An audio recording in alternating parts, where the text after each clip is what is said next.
Warahmatullahi wabarakatuh. Okey. Dan selamat sejahtera. Okey. Ini Cikgu Azli bin Johari. Okey. Kita sambung penerangan cikgu dalam bab 4, subtopik yang ketiga, iaitu kitar haid. 4.3 kitar haid. Okey, dalam bab ni, okey, dia ada kaitan dengan subtopik yang kedua, iaitu subtopik 4.2, di mana dalam subtopik 4.2, okey, sistem pembiakan manusia, kita dah berkenalan dengan sistem pembiakan bagi wanita. Okey, di sana kita dah belajar. Okey, kamu telah diperkenalkan berkenaan dengan struktur-struktur yang terdapat di dalam sistem pembiakan manusia, ataupun lebih khususnya sistem pembiakan bagi wanita. Okey, dan yang cikgu nak khususkan dalam subtopik kitar haid ni, okey, dia merujuk kepada yang utama lah, okey, ialah tentang uterus. Okey, kamu boleh tengok kembali di mana kedudukan uterus, okey, dan apa fungsi uterus. Okey, sekarang ni kita nak pergi kepada kitar haid. Okey, selalunya kitar haid ni dia akan dialami oleh perempuan. Okey, kitar haid tidak dialami oleh lelaki. Okey. Okey, kita mulakan dengan slide yang kedua. Okey, kitar haid. Perempuan akan mula mengalami haid apabila mencapai akil balik. Okey. Sebelum ni pun kita dah belajar berkenaan dengan umur-umur. Okey, perempuan mencapai akil balik lebih awal daripada lelaki. Okey, dalam lingkungan 10 hingga 12 tahun, kebanyakan perempuan telah mencapai akil balik. Okey. Haid merupakan tanda bermulanya kitar haid bagi setiap perempuan. Okey, bila ada tanda haid, maksudnya bila ada tanda haid ni, maksudnya yang pertama, sebelum ni kita dah belajar, okey, itu menandakan perempuan tu dah akil balik. Yang kedua, menandakan bahawa sistem pembiakan bagi perempuan tersebut telah pun matang. Sebab dia dah mula ada kitar haid dalam diri dia. Okey. Apa yang dimaksudkan dengan haid? Okey. Haid ialah peluluhan lapisan dinding uterus. Okey. Peluluhan. Okey. Perkataan lain bagi peluluhan ni dia macam runtuh lah, berderai lah. Okey. Untuk perkataan peluluhan. Okey. Yang mana dekat dalam uterus tu, okey, dinding dia tu akan mengalami peluluhan. Itu yang di dalam kita tak nampak dengan mata kasar. Tapi apa yang kita nampak dengan mata kasar ialah darah mengalir keluar melalui faraj. Itu menandakan haid. Okey. Kitar haid pula. Okey, haid lain, maksud haid ialah peluluhan lapisan dinding uterus dan darah yang mengalir melalui faraj. Itu maksud haid. Maksud kitar haid pula. Kitar. Okey, kena faham. Nanti soalan tanya lain, kamu jawab lain. Okey. Kitar haid pula merujuk kepada satu siri perubahan yang berlaku pada dinding uterus dan ovari. Kitar haid ni dia melibatkan, okey, apa yang berlaku pada dinding uterus tu. Perubahan daripada satu keadaan kepada satu keadaan yang lain. Dia sama macam kitar hidup. Dulu belajar sekolah rendah, kitar hidup nyamuk. Daripada nyamuk dewasa bertelur lah apa semua kan, kembali kepada nyamuk dewasa. Itu kitar. Okey, tapi dalam kitar haid ni dia merujuk kepada apa yang berubah pada dinding uterus dan juga pada ovari. Okey. Kitar haid juga melibatkan pembentukan dan pembebasan telur yang matang. Pembentukan dan pembebasan telur yang matang. Telur yang matang di sini merujuk kepada ovum lah. Ovum. Okey, ovum bagi perempuan. Kita juga telah belajar dalam 4.2, subtopik 4.2. Yang mana dalam satu bulan tu yang wanita normal kebanyakannya hanya membebaskan berapa biji telur? Berapa ovum? Satu saja. Okey, satu saja. Okey. Seterusnya. Masih lagi dalam kitar haid, slide yang ketiga. Okey. Kitar haid dikawal oleh otak. Okey. Dikawal oleh otak. Sama macam homeostasis dulu tu kan. Okey. Otak ni maksudnya kita bukan boleh tentukan. Okey. Kawalan otak yang kita tak sedar. Ini kawalan yang dikawal oleh otak tapi bukan dikawal oleh diri kita. Ni secara orang kata apa, automatik lah. Okey. Dan kitar haid juga dikawal oleh sistem endokrin. Okey, yang membebaskan hormon. Okey, bila sebut endokrin, sistem endokrin dia melibatkan hormon. Okey, perempuan normal. Ini normal lah, kajian secara purata secara purata. Okey, kebanyakan perempuan mengalami haid kira-kira dalam tempoh masa 28 hari. Okey, dan berbeza-beza. Namun ia berbeza-beza mengikut individu, tak sama. Tapi kebanyakannya 28 hari. Jadi kita guna tempoh masa untuk kitar haid ni ialah 28 hari. Okey, secara purata. Terdapat beberapa faktor yang mempengaruhi kitar haid. Ni dia. Kalau soalan tanya, apakah faktor yang mempengaruhi kitar haid? Berapa hari itu kitar tu? Faktor yang mempengaruhi dia ialah yang pertama, pengambilan nutrien. Makan minum kita. Nutrien tu ni lah, zat-zat apa semua tu, protein lah apa lah kan. Perubahan berat badan secara mendadak. Sama ada daripada kurus terus jadi gemuk, ataupun daripada gemuk terus jadi kurus. Mendadak. Bukannya bertahun-tahun diet ke apa. Tak. Ini tak. Dalam masa sebulan terus. Daripada 100 kilo jadi 50 kilo. Itu mendadak turun tu. Dia akan mengganggu. Dia akan mengganggu kitar haid. Begitu juga kalau daripada kurus, fras, nonggeng, makan banyak-banyak. Tiba-tiba berat daripada 50, asalnya kurus, slim, tiba-tiba jadi gemuk, makan donat hari-hari. Bukan berat saja bertambah, mungkin kitar haid juga akan dipengaruhi oleh berat badan yang bertambah secara mendadak tu. Okey. Kitar haid juga dipengaruhi oleh perubahan emosi. Perubahan emosi. Dan juga kitar haid juga dipengaruhi oleh tekanan mental. Ini semua adalah faktor-faktor yang mempengaruhi kitar haid. Okey. Seterusnya, ada buku teks ada. Okey, cikgu harap kamu boleh salin. Memang kamu akan kena salin setiap nota yang cikgu bagi. Okey. Ni roda ni. Roda ni. Okey. Roda ni penting. Penting. Ni dia sebagai ringkasan. Dia, kamu boleh faham dia selepas kamu tahu setiap fasa tu apa berlaku. Dan kamu hanya boleh dan apabila kamu dah belajar betul-betul, dengan hanya melihat roda ini, gambar yang ada dekat roda ni, nombor-nombor yang ada dekat roda ni, kamu dah boleh ingat semua.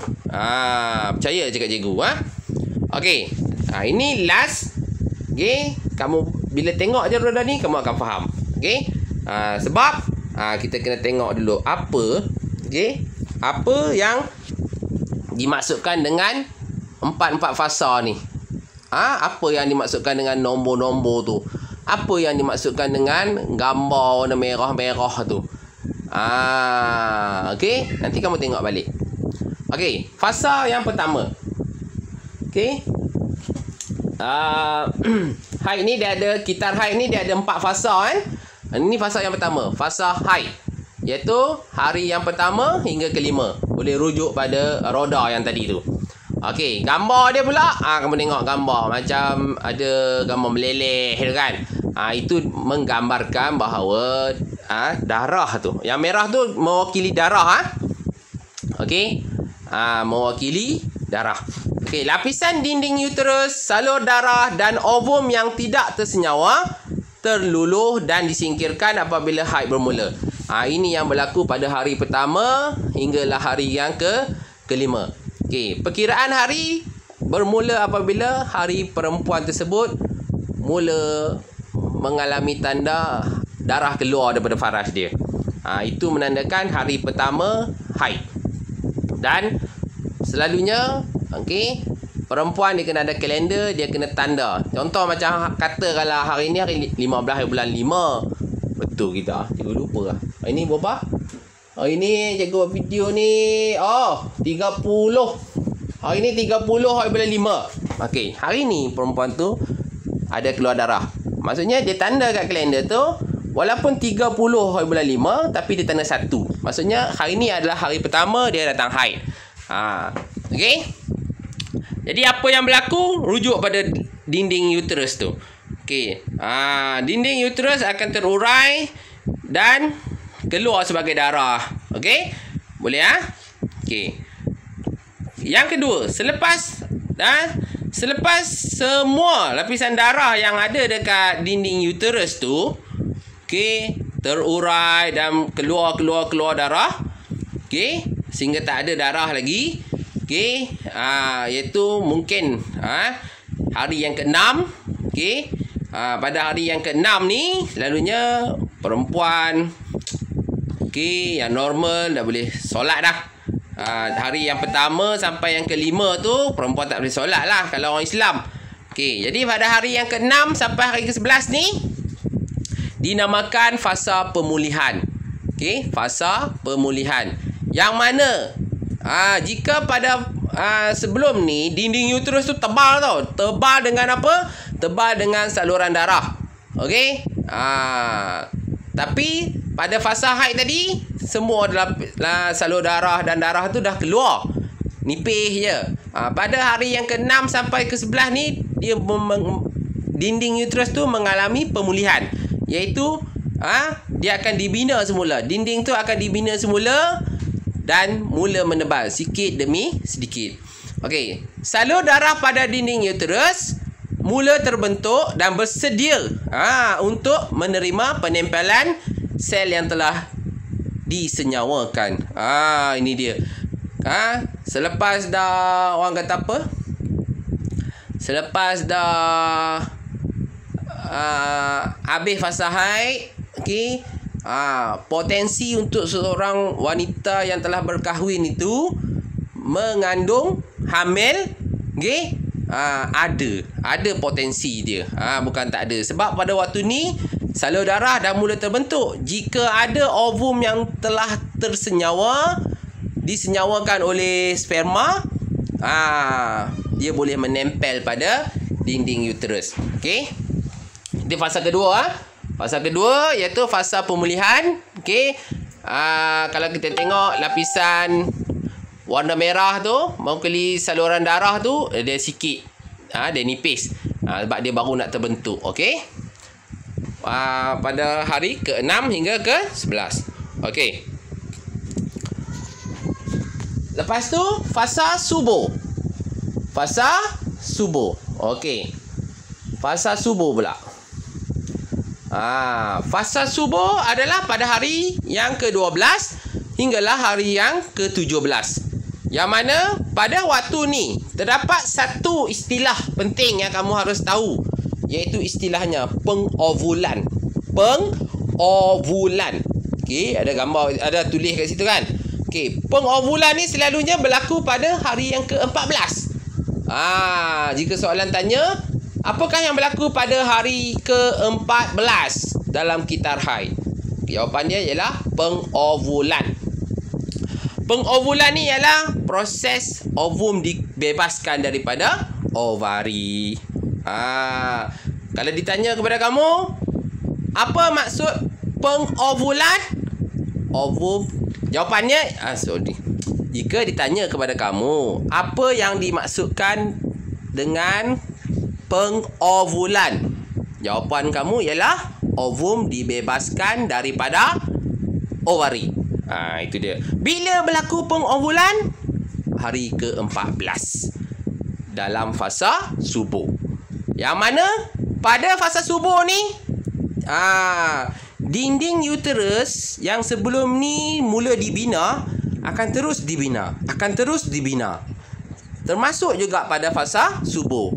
Jadi kalau kita tengok lapisan warna merah tu, bahagian yang berwarna merah iaitu dinding uterus tu lebih tebal sikit daripada fasa pemulihan tadi. Sebab dia makin lama makin tebal.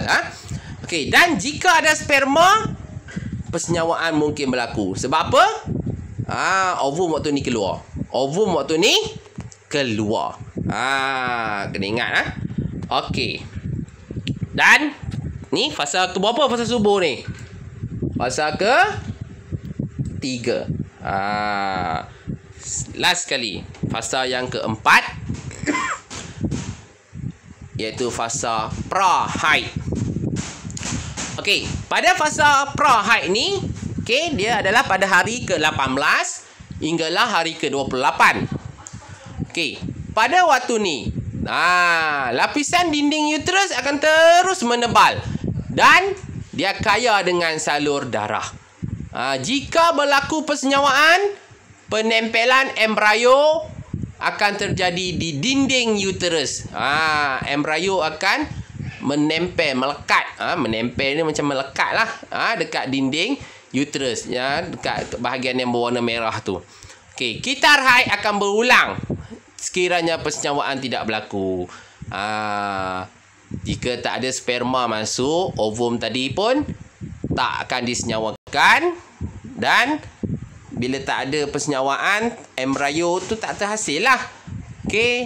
Jadi dinding uterus tu akan mengalami peluluhan sekali lagi. Dan perempuan tu dia akan mengalami haid sekali lagi. Tak boleh semayang sekali lagi yang beragama Islam. Boleh faham? Kena ingat 4 fasa. Kena tahu apa yang berlaku pada setiap fasa. Kena ingat apa yang cikgu tekankan tadi. Pengovulan lah, hari pengovulan lah, apa yang terjadi lah kan. Dan kena ingat semuanya hari-hari tu.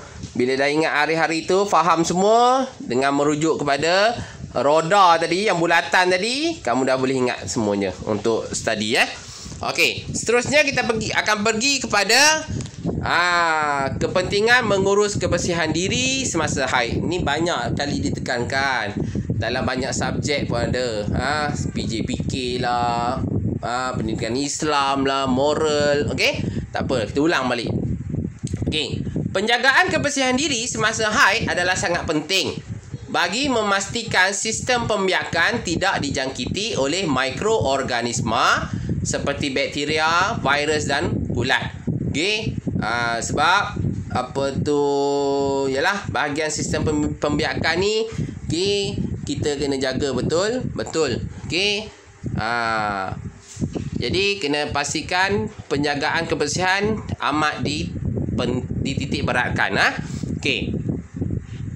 Jadi semasa haid, wanita perlu sentiasa menukar tuala wanita, iaitu 3 hingga 4 kali sehari untuk menghindari jangkitan bakteria dan virus yang boleh menyebabkan jangkitan saluran kencing, UTI. UTI ni adalah jangkitan saluran kencing. Kalau seseorang wanita yang datang haid tidak menukar tuala wanita dengan keadaan yang kerap. Wanita haid digalakkan mandi dengan kerap untuk membersihkan tubuh badan.